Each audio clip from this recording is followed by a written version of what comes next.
So if Moses' words fall like rain and like the dew on the grass, Paul's words frequently fall like a hammer on an anvil. He has just a handful of topics that Paul comes back to in all of his letters. He talks about how you're all screw-ups. Everybody is a screw-up alike. You're all messing up somewhere. And you have to crucify your flesh, discipline yourself, keep the commandments. And this is what he's telling the individuals for the most part. But then when he's talking to Timothy and Titus and the leaders of fellowships, he has some different topics that he goes to. Here he's talking about watch out for these kinds of people, very specific types who will come in and create conflict within the fellowship. Watch for people who love controversy. If somebody is always in a controversy or always bringing up the latest shocking revelation, there's a problem here. That's not what we're supposed to be doing. If someone is always creating contention with other people in the fellowship, arguing, that's a problem. If somebody is teaching something that's contrary to anything that Yeshua taught us, that's a problem. And it's the responsibility of the elders of that fellowship to rein those people in or kick them out when necessary. That's basically what he said, right? Yeah, this last chapter, I mean, I know I'm like a broken record here too, but this last chapter is arranged as a chiasm. He begins talking about chaos and false teachers, like watch out for these people. And he ends talking about watch out for these false teachers and the people who bring chaos. And then there's warning to the rich at the beginning, warning to the rich at the end. And then praises to God and Jesus, praises to God and Jesus. And right in the center, keep the commandments until Jesus returns. Keep the faith. And that's really the heart of it, is keep the faith. Don't give in to these distractions, because the world is full of distractions. Like distractions. These are good distractions to have. Distractions and ministry at the still same distractions. time.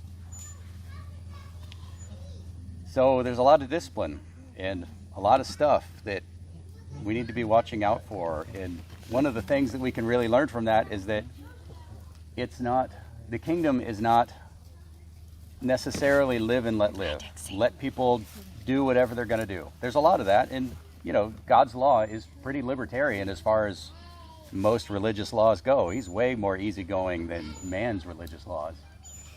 But there's very few law structures that have fewer. Yeah, God doesn't really concern himself a lot with your day-to-day life. I mean, he gives you parameters. Stay within these parameters. Inside of that, do whatever you want, keeping in mind that the whole point is the community, loving your neighbor, loving God. And it starts with loving the person next to you and giving way to them when necessary, or getting them to stop creating a problem when necessary. That's also loving your neighbor. And then it moves out from there to loving your community. And, how you do each one can change a little bit, because loving your community is sometimes different than loving your neighbor, because loving your community could mean punishing one of your neighbors. God's commandments, the law contains all kinds of stuff about what do you do when somebody does this? Well, you got to do some hard things sometimes. And it's not necessarily, it doesn't feel like loving to that person that you're correcting or punishing, but ultimately that's what it is. So with that introduction, well, Paul starts the chapter talking about bondservants. Sorry. Bondservants and masters. That's a good mom. Okay. It's sharp. Yep. No.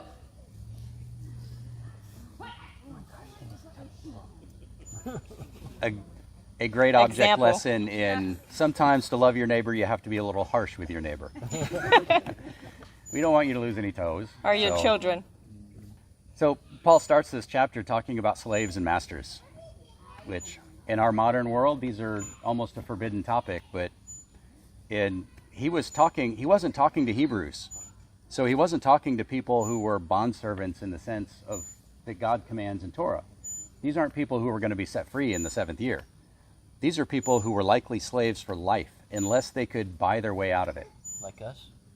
Yes, that's what I was saying. Because Yeah, except we don't even have that option. That's how I see it. That's how I saw that. I was like, man, it's to this Yeah, day. but I mean, to respect your master or your employer, even out of honor for God Yeah. and His reputation. Yeah, if somebody has power over you and there's nothing you can do to change that, well, you have to learn to live with that. And how do you respect this system that's there and not create a problem, not be the source of the problem? Define nothing you can do about that. Well, That's the part I'm struggling with. yeah, that's Yeah. circumstantial. Sure. There is a place for situational ethics, and I don't know what the situation is. So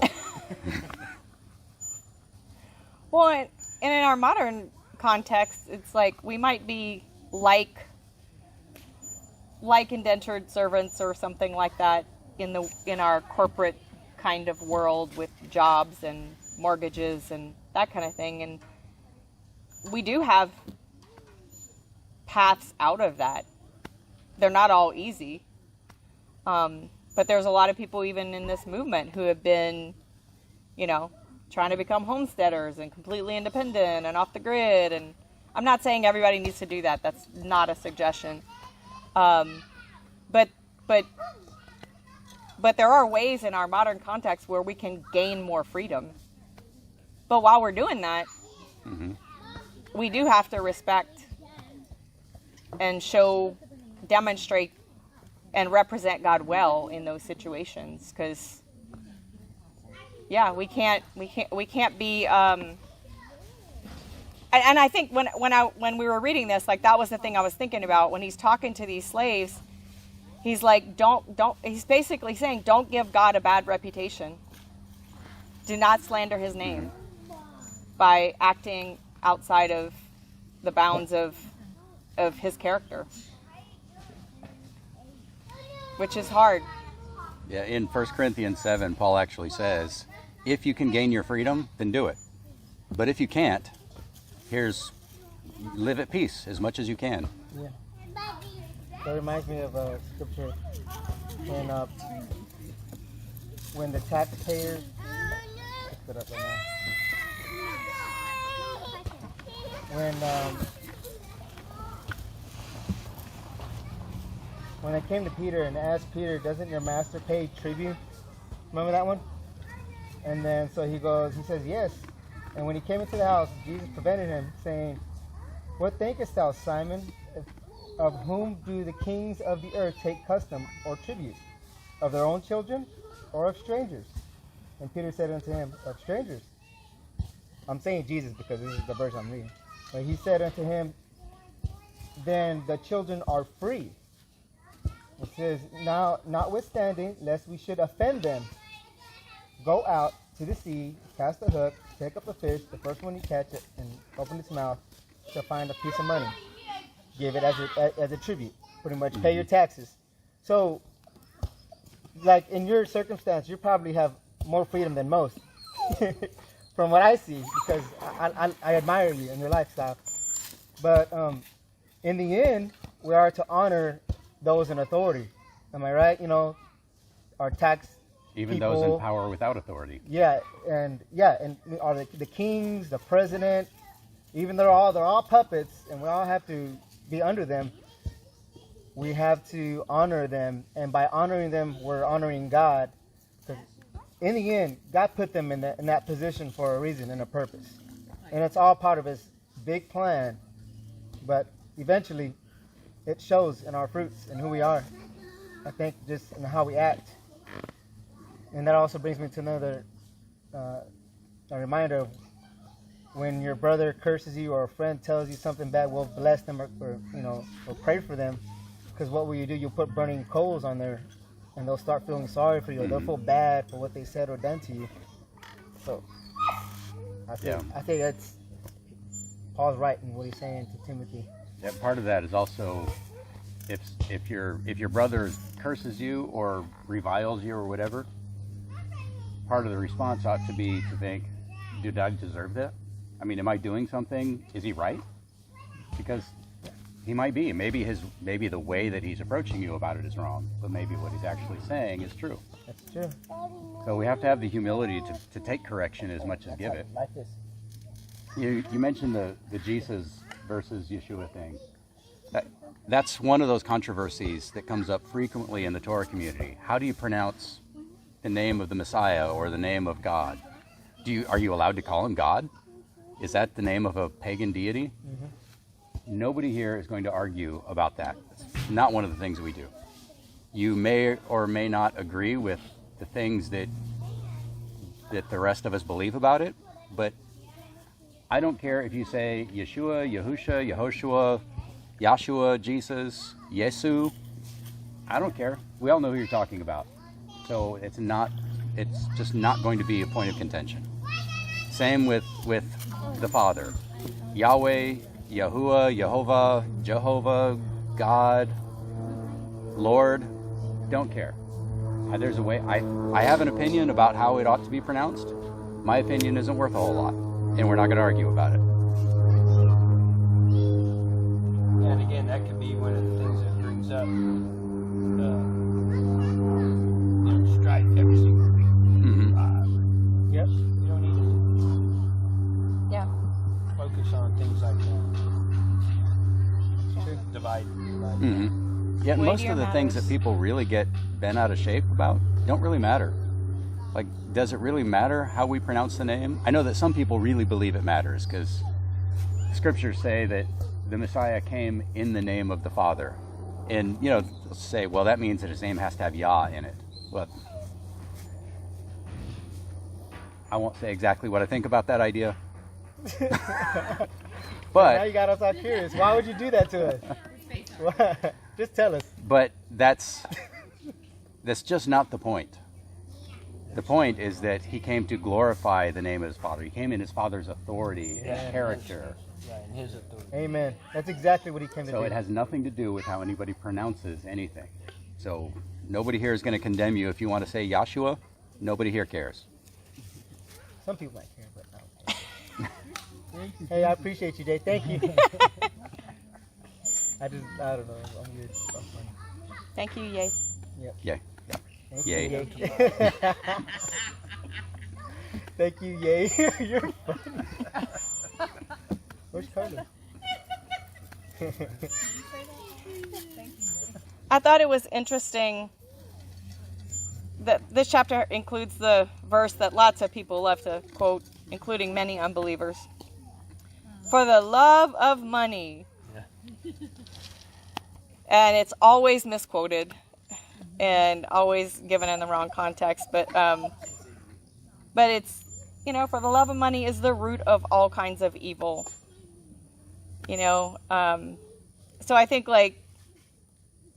being that this is advice, we really have to take this in context. And he's just pointing out the fact that, money can drive people to do really, really crazy things. And if they are doing those crazy things, it's probably because they have a wrong relationship with money, that they love it more than they love other things. So he's just warning them to really look out for those kinds of behaviors and stuff that would indicate that people are really more interested in what money can do for them than other stuff. Yeah, and a lot of people also take this in an opposite direction, because once you say the love of money is the root of all evil, or the love of money is evil, or whatever people will say about it, then we start to get ideas about the virtue. We also start to get ideas about the virtue of being poor, where some people extol the virtues of being rich, but I think it was Paul who actually spoke to that too, about the fact that God, even in the Old Testament, God, shines on and gives rain and all the things to the rich and the poor alike. And and he says, don't treat people. I think it was, I don't remember what book it's in. I'm just terrible about that. But don't treat them. Don't treat the rich more honorably than you do the poor, and don't treat the Leviticus poor 19. more honorably than you would do the rich. If you didn't hear that, Brad said, rich or poor, he expects generosity. Being willing to use what you have, the resources that you have for his purposes is definitely a good indication of the heart of God.